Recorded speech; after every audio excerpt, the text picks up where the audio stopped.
yewtirte te ka ndungu ɗo nawnaji ɗuɗuɗe yalta hen sabu a tawa di'e no diwi no dewi tawa kadi pay koye no fija e mum sifa noon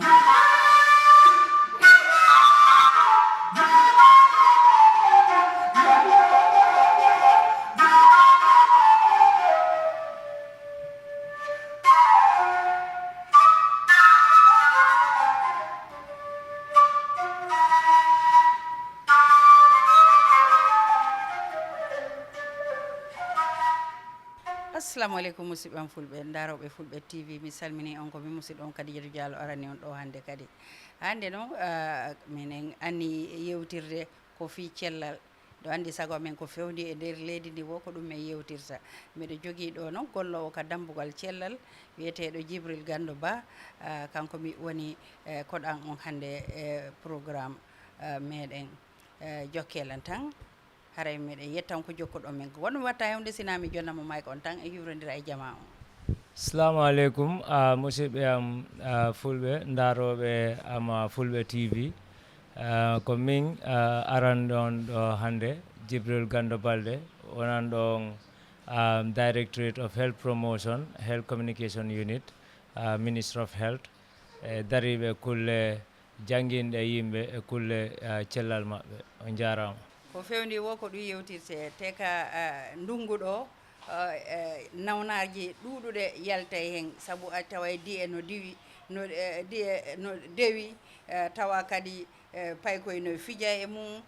sifa noon haray no heewi ko ɗum waɗi mi tawi yomi ar yewten ndaren no wallidiren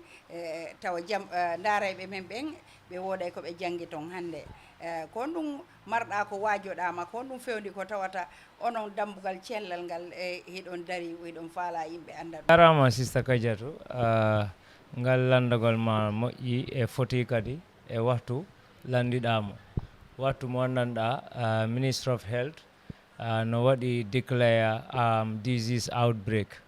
si a nani ɓe winni disease outbreak waɗama déclare ko ɗum woni wondema ñaw mo anndanɗa o meeɗa heɓude e nder Gambia on ko on ñaw naati e nder Gambia so ko ɗum heewi ɗe balɗe o te ñaw on no wiye mpox ɓuy no andirimo monkeypox te ko o ñaw ko wonɗen ɗo ko o ñaw woni e tarade e nder tundu Africa amen ɗo so mpox ko ñaw mo anndanɗa ko ñaw infectious disease sa nari infectious disease ñaw ko ɗum woni wondema ñaw on mo heɓi no wawi wallondirde simi raabay simi heɓimo mi wawi mamo rabude ma goɗɗo rabama goɗɗo so ɗi sifa ñabuji no woni ñabuji ɗi anndanɗa si heewi rek aduna on fof adda e feereji ndara yiya honno ɓurata yawirde e ɗuman taƴuɗe raabingol ngol tawa ñaw on layani te hewani yimɓe heɓude ñaw a wi mpox no waywa ɗuuɗa arde Gambia on ñaw hara ko honto e nder aduna o fuɗɗori ha o tañƴina o ɓattike ɗo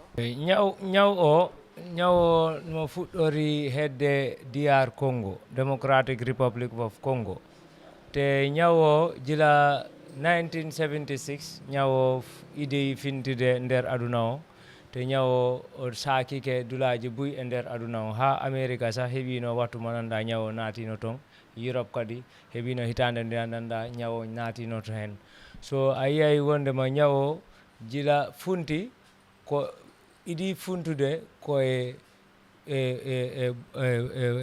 ɗum ɗo monki so ko ɗum woni buubu jayiji ɗi anndanɗa koye ɗin ñaw o iɗi yiyede so jila yiye ɗin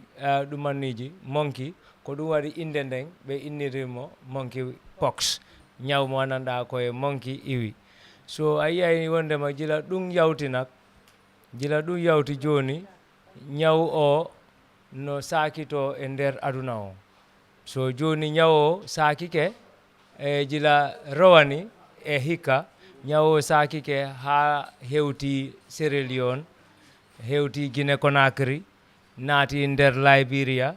naati Nigeria naati Ghana e Ivory Coast so enen ko on the 28 min waɗi ɗum ɗo first case amen e nder Gambia o lewru July yawtundo ɗum ko den min idi yiide first case amen on so jila ɗum ha joni min heɓi suspect ji hewɗi kono ha joni case on ko goto rek heɓi taw e nder Gambia on so ko ɗum waɗi no dañi nafa trop pour yimɓe anda accita hakkille maɓɓe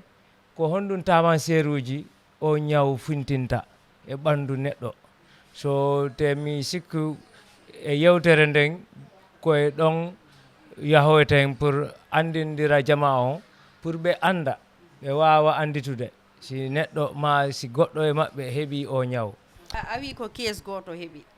joni noon on ko wonɗo ka leydi ɗo ko ako koɗo arɗo ko honno wawata min andinde min anda ko hono on ɗon heɓiri nden nawnare ɗo 19 July mi yi first case amen on ha komin yaltinta last report amen on 28 of July min yi wondema yimɓe ko yeehi ha yimɓe 75 waɗama suspect heɓude o ñaw ɓe wisita ɓe testa ɓe ndaara kono ha joni ko neɗɗo goto rek heeɓi o neɗɗo goto noon heɓuɗo ñaw o ko neɗɗo mo andanɗa mo iwi e leydiji ɗi andanɗa no heɓuno o ñaw ko ɓoyani te e nder Gambia neɗɗo on ko woni ɗon komin idimo idiɗo heɓude ñaw e nder Gambia on ko e Kunkujang Ketaya o hoɗi nder Gambia on so sa yi e nder Gambia on fof joni ko wonɗo ko one case goto rek heɓuɗen taw kono Ministry of Health no ndaara dambude pour yiya wondema case on yawtani ɗo case on haaɗa ɗo because ñaw o sa daarimo a anday wona ñaw mo annanɗa ko ñaw tosoko because ñaw o taman seruji o hollirta ɗin sa yi ɗum a wawi andude o ñaw ko ñaw bonɗo because bonnay neɗɗo on ɓandu makko ndum a yiyay cupputeji no waɗa e nder puƴe no waɗa e nder juuɗe makko yeeso makko yaha ha ɓandu ndum fof wonta e puƴe wonwa waga no woodi sifa ɗi puƴe kono ɗin puƴe waga a yiyayne wondema nder juuɗe maɗen heɓata teppe maɗen kadi ley kadi heɓata kono o ñaw mpox sa heɓimo e ɗum ɗoji ɗin a yiyay yahay ha e nder juuɗe ma ka ley teppi ma ka fees ma ka ɓaawo ma ka reedu ma ka juuɗe ma ka koyɗe ma ɓandu ɗum fof wawi heɓude ɗi puƴe so ɗi puƴeji kadi si ɗi fusi kala ɗi meemi a yiyay ñawon kadi wawa to rabude hay siko wutte mi watti mi ɓorni te ɗi puƴe no e ɓandu an si ɗi puƴe fusi e wutte on sa memi wutte on an aɗa a lawƴa eyyi so siɗa memma wutte on aɗa wawi heɓude ñaw o so ko ɗum waɗi ñaw o mo wonni ñaw mo annanɗa hay dambugal aduna on dariɗo pulkulle cellal WHO ko ɗum waɗi gila 2024 waɗi déclare o ñaw as an emergency international emergency disease pour hollira aduna wonde maɓe foti accide hakkil e o ñaw because wona puƴeji ɗi woni e ɗum ɗoji ɗin ten woni tamanseruji ɗin a yiyay wondema kadi heɓuɗo o ñaw kadi a yiyay ɓandu ndun fof wawa e muusude hoore nden kadi a yiyay wondema goɗɗi hoore nden muusa ha ɓurta ha pari kadi goɗɗi ɗin kadi a yiyay ɓandu ndun kadi e mosul on wawi muusude so ɗi fof ko tamanseruji ananda neɗɗo heɓuɗo o ñaw o holliray sifa ɗi tamanseruji nawnare nen noon koye pay ko yiwno ɗon ɗum ka koye mawɗo yiwno ɗon ɗum ɗon kadi no waɗi important on case mo taw ɗon waɗi positive case mo min yi on ko case mawɗo so ɗum waɗi kono min yi suspect ji ɗi anndanɗa wanwa neɗɗo si waɗama test andi ko laab hay sa heɓi tamanseruji ɗin fof ñaw o taw neɗɗo wawata wiide aɗa jogui ñaw o ko ma laab waɗe test so si laab waɗi test ɓe holliri wondema ɓe yi ñaw o e nder sample ma on nden ɓe wawata wiide aɗa jogui ñaw o te si ɗum waɗama nden a yiyayne an kala ɓattiɗoma rek o arante o naɓe l'hôpital o visite o testé ha paari o nanggue kadi ha balɗe 14 o accitetake pour wondema hollira wondema ne e nder ɗi balɗeji 14 2 weeks on ñaw o yaltani e ɓandu on tigui because o wondino ma o hawrino e goɗɗo mo gandanɗa o waɗama test te on hollirama wondema mo jogui ñaw o so ko ɗum waɗi gila men heeɓi on first case min testu yimɓe buy pour ɓen o hoddi ɓen ɓe o waddata ɓen fof koɓe naɓa l'hôpital ɓe testé ɓe visité ɓe jagga ha balɗe 14 si ñaw o ma tamanseruji ɗin hay goto yaltani e joomum ha paari joomum kadi waɗi e test after balɗe 14 ɗin si accite yaaha e nder e famille makko ko ɗum waɗi noon Djibril yimɓe ɓe foti accitude hakkille saabu affaire cellal woni ko landi dépense heewuɗo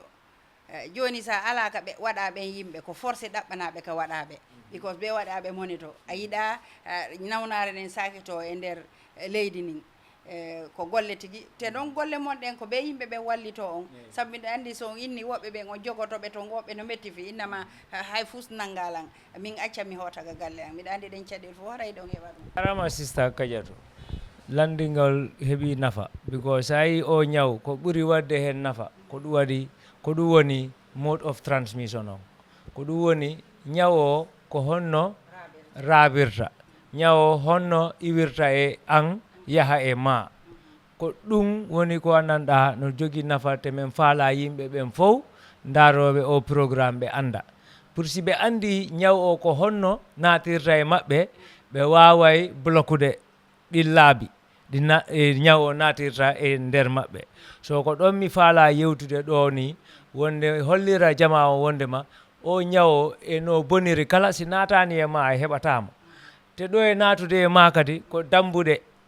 rewata so ɗin dambude noon sa andiɗi a sukkiɗi ñaw wawata hewtude e ma so kala mo annanɗa o falama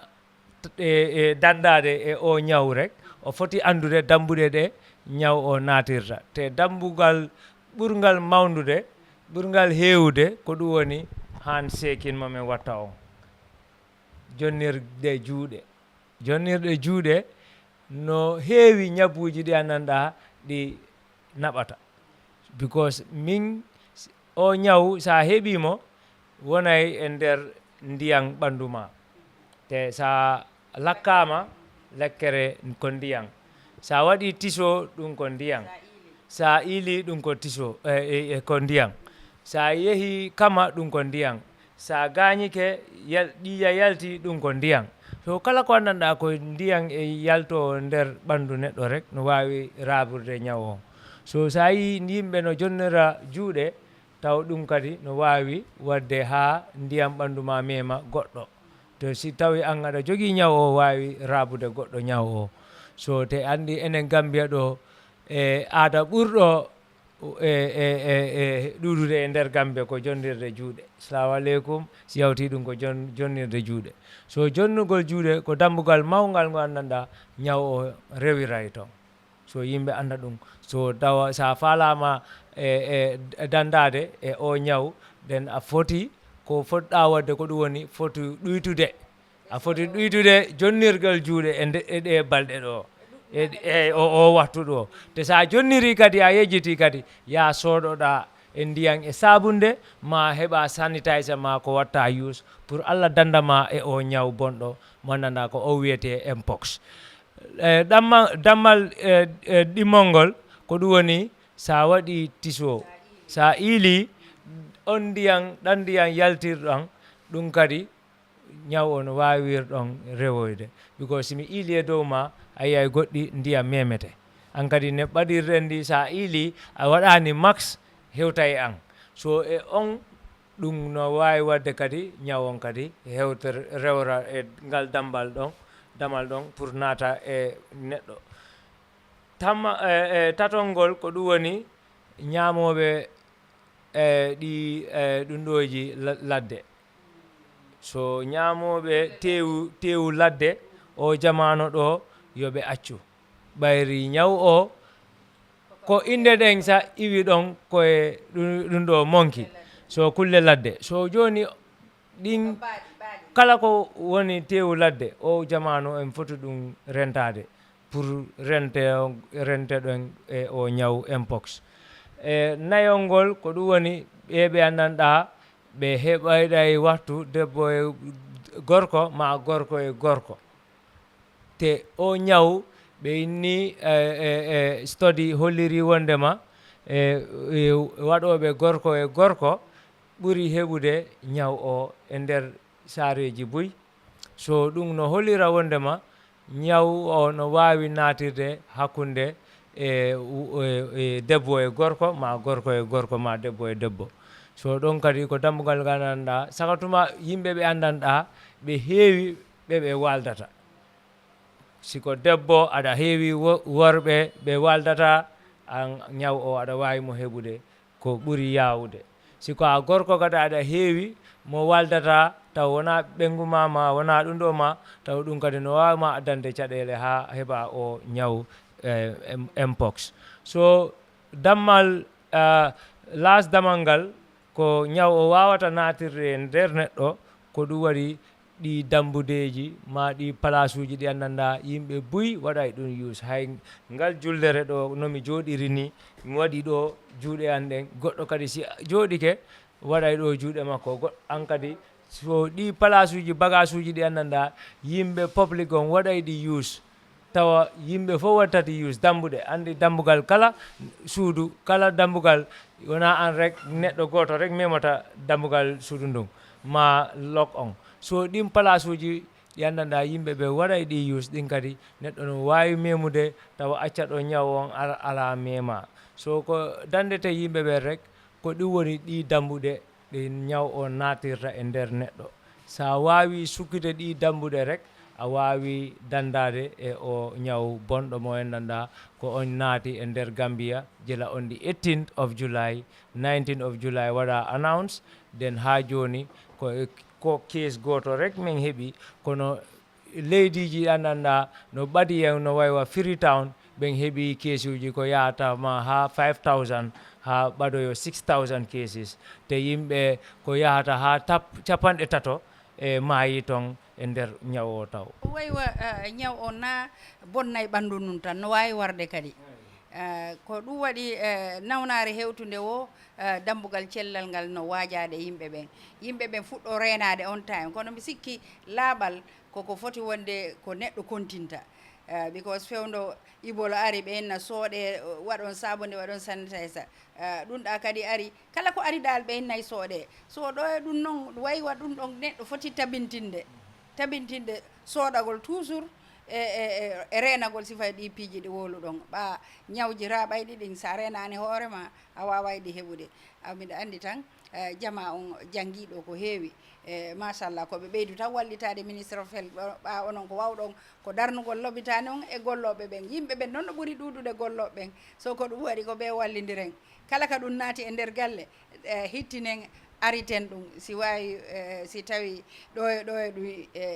yaltutuɗe saabu no wonde tampere ala nafa haray ko ɗon miɗa andi yimɓe ɓen faami affaire monkeypox on en naata e seeɗa tun honɗum wajotoɗa ndaaray ɓema ɓen e ngu ndungu ɗo ɓe ɓeyda renade ndungu eɗen andi e caɗeleji no heewi te kulle cellal kadi no heewi caɗeleji ɗi andanɗa yimɓe heɓay probléme ji hewɗi kulle cellal maɓɓe kono komin wajoto yimɓe ɓe rek ko ɗum woni wondema kala jooma family no foti darade pour kulle cellal family makko te sa falama darade kulle cellal family ma folo ko fuɗɗa darninde ko ɗum woni laaɓal e nder ndungu no heeɓi nafa moƴƴa sa heɓani laaɓal e nder ndungu rek a yiyay caɗeleji ma probléme ji ma e kulle cellal ɓuura heewde because hay malaria sino heewa e nder galle ma sa dartike e nder galle ma a dartike environnement o a yiyay e piiji buy ko anndanɗa no toon fota ɗo wonde te ko e ɗin piiji masa ngayka no woodi ka nder galle mo anndanɗa ndungu kala ndiyan si toɓi rek ɗon fof waɗa e ndiyan te yahay goɗɗima 3 weeks ma lewru sa ndiyan no dari toon an ndungu kala ɗum waɗa e galle ma ta accay ɗum noon inna ko ndiyan toɓi kono sa waɗi feere ha a sukki ngangayka ɗon ndungu ndiyan si artoyi ton jaggata ndiyan te a yiyay si jaggani ndiyan rek ko heewi ko ɓooyi a yiyay goɗɗima wondema e ɓowdi wawata ton arde hoɗa ha heɓa ton ɓeygu ha waɗa ton ɓiɓɓe ha ɓurta sakitade ton te si ɓe heewi ton ha ɓe sakitike ɓe heewi ɓengure rek ɗo eɓe yahude galle goɗɗo ha koye nder suudu ma ɓe idoto natude gos ko ɗon ɓuuɗiɓe ɓarade te ɓowdi sa yiyan ɓowdi no ŋata taw kamɓe kadi ko ɗum wurintaɓe wona ɓowdi fof ŋatata sa ma si ŋati ko ɓowɗi ɗi anndanɗa ko ɓeynoɓe ɓen ko ɓen ŋatata ko ɓe wiyata ɓowɗi e rewɓe ɓen ko ɓen ŋatata te ko sa yi ɓe ŋata ko pour ɓe heɓa ƴiiƴan te ɗan ƴiiƴan ko ɗum wallata ɓe kamɓe kadi ɓe heɓa ɓe ɓeyna ɓe wawa heɓude ɓiɓɓe so a yi ko survival maɓɓe kamɓe kadi wona wondema ko ɓe falte rek ara ŋata neɗɗo waɗa sok ƴiiƴan ma on so ko ɗum woni kamɓe kadi feere moɓe wurirta si ɓe waɗani ɗum kamɓe kadi ɓe mayay so ko enen fodde wadde accide yiila pour yiya wondema environnement amen on e nder nduggu no waɗi clean won waɗi gayke mi haalanma a haaliɗo kulle potiji kulle karkarji tanki motoji ay ɗinɗoji motoji ɗi anndanɗa si e waɗaka use rek weddete e nder galle ɗen piiji fo heewɗi no e nder galle ɗe anndanɗa wawi ƴettude ndiyan te ɓowdi kadi no wawi ten hoɗude so e nder ndungu ngun ɗin ko ma yaltine e huuɗo kon kadi e nder ndungu ngun because sa yi ndungu heeɓi 1 month rek huuɗo ari te huuɗo kon kadi sa accimo e nder galle ma nder environnement ma siko nder saare wonoma village ni on acci huuɗo kon heewi ɓowɗi ɗin ko ɗon natata suuɗo si niɓɓi rek ɗi yalta because ɓowdi yimɓe foti andude kadi wondema wona waktu kala ɗi ŋatata a wonda e suudu ma a wona e nder suudu ma no jogui ɓowɗi heewɗi ñalorma ɗanoɗa ha ronka ɗi ŋatatama te ɓowɗi ɗi noka nder suudu kono yo jemma yonu rek ha niɓɓita yiya ɗi yalta ɗum jakilta yimɓe ɗum ko hollirta ko ɗum woni wondema ɓowdi ko e jemma ɗi watta sawar ko e jemma ɗi yahata pour ŋata yimɓe pour heɓa ƴiiƴan pour wawa ɓeynude so yimɓe foti accide hakkil so ko ɗum waɗi huuɗoji sino heewi e nder galle ma siko saare village on every month on foti wadde setsetal pour yiya wondema e nder on won huuɗoji ɗin fintidi ɗin on ɗoytiɗi o waɗiɗi taƴiɗi ha tuma wondema ɓowdi wawata toon natude wawata toon suuɗude wawata toon ɓeynude wawata toon heɓude ɓengure gonga mbiɗa andi ɗon a wooli ɗon haala jana toujours onon ko wawɗon kon waɗa toon mbiɗa andi jamanu ɗo woodi a yeyno ɓe yalta ɓe pompa saare nden fof ko pompuɗa saare nden fof si yimɓe ɓe wallani hoore maɓɓe ɓe wawata daɗude kadi a yiyay hiɗon jonnira sankeji ɗon kadi sa jonni goɗɗo sanke o ƴettimo waɗimo gaɗin ma o marimo ka nder armore o walike ni kan kadi kanko tampini hoore makko sa yi hay debbo reedujo hiɓe dandude ɓiɗɗo mo reedi on ɓe jonnamo lekki ɓenna jooɗo ɗo yara because ɓe hoolaki ko ɗum fof ko dandugol jamanu goɗɗo sikka e kañum reedi kañum jibini kañum jeeyi kono leydi ndin laamu ngu no mari haqe mum pour yigol ɓiɓɓe heɓete ɓen kadi ko fii ko leydi ndin heeɓi cellal eyyi sista ɗon no heeɓi nafa ko memuɗa ɗon kulle sankeji ɗin e kulle jikku on because minen komi wawi kon miɗen waɗa ɗum ko ɗum woni haalude meɗen haala ñande kala te haala kan wona e radio on ma télé on komin wattani rek sa yehi ka Facebook mbeɗa winda ɗum fof ko haalugol sa yehi ka beddaji mbeɗa waɗi banas mbeɗa waɗi postas waloɗe e nder sankeji mbeɗa waɗi ɗum nattay sah yimɓe no walori e nder sankeji kono ha joni ko ɓoyani ni rek ɗo e ndungu ngun mi yeehi Gambia on fof waɗama round waɗama supply sanke mi sikko a tinino ɗum ha so ɗum ko laamu ngun ko ɗum wawi yo addu bagage uji ɗin jonna yimɓe leydi so ko yimɓe leydi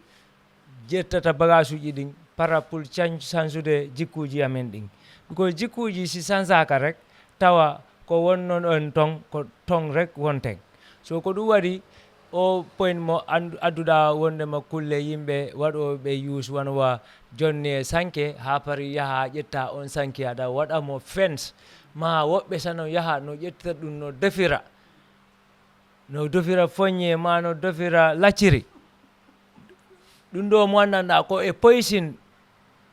jila fewna ko e poysin naada pour yo waru e ɓowdi an aɗa ƴetta ɗum aɗa waɗa e nder ɗum ɗo ma aɗa defira ɗum lacciri pour jonna ɓengure ma ɗum no waywa aɗa waɗa poysin ɓengure ma because an ka sa anda min haalnama on sanke momin jonnirta ko sanke mo nanɗa no waɗa lekki ko ɗum waɗi ɓowɗi ɗin jaɓata darade e dow mum ɓaɗota koye mum ko ɗum waɗi kadi simin jonnimamo mi innete fado 24 hours ñalande sa firtimo ittimo e nder nylon bag on fadu ñalande wonma sa ittimo hande subaka ndo e bag on a fotimo wallinde ɗula ha ñande on waktu mum ɗi foloyinde den si wawamo haɓɓude si wawa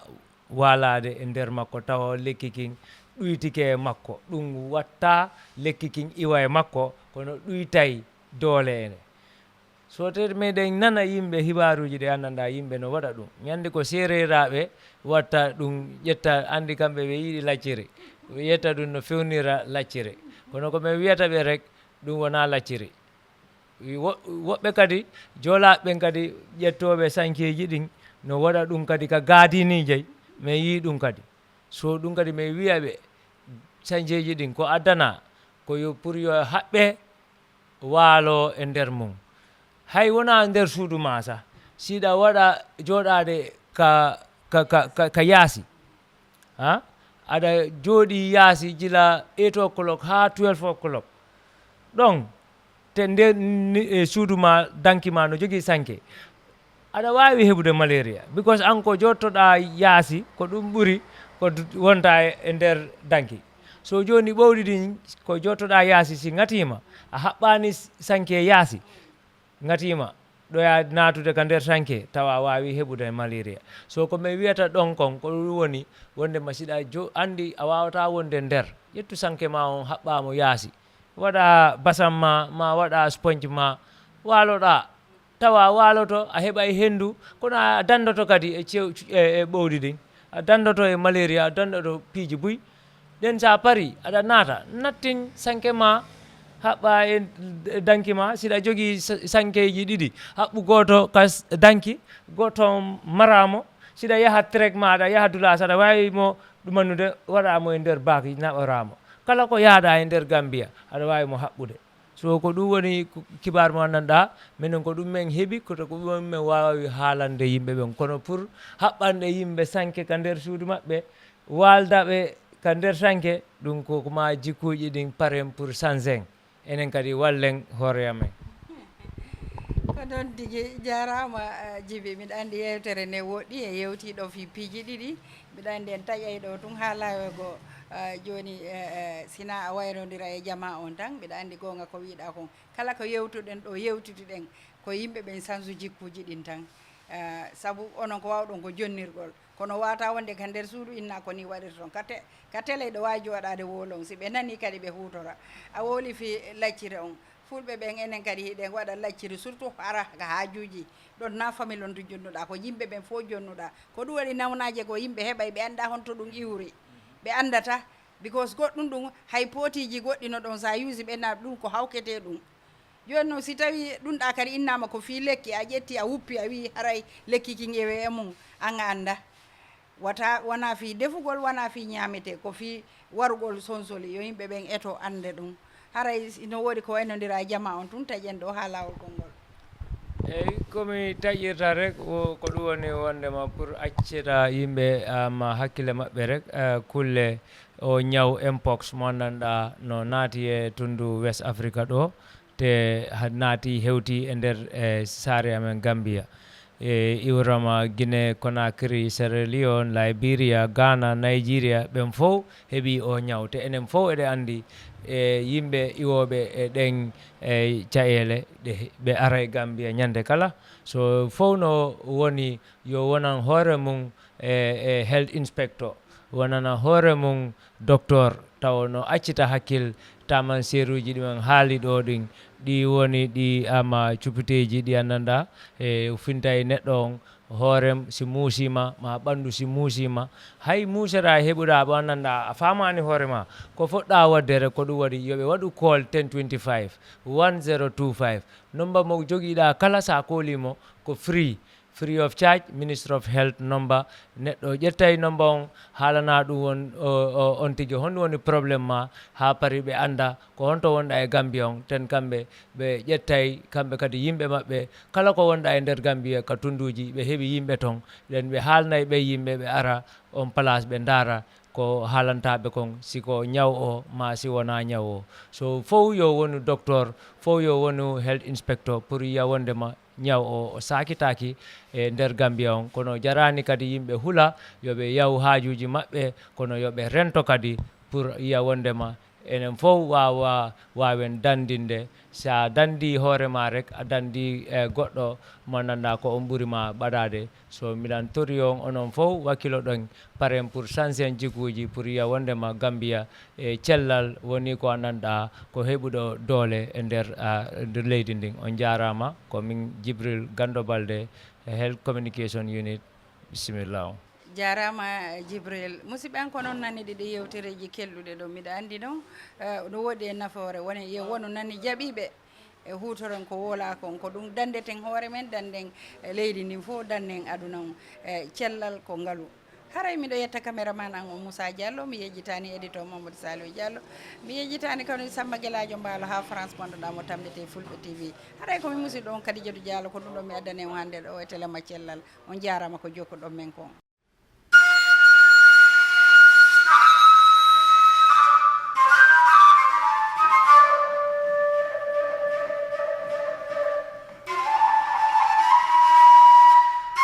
fewndi wo ko ɗum yewtirte te ka ndungu ɗo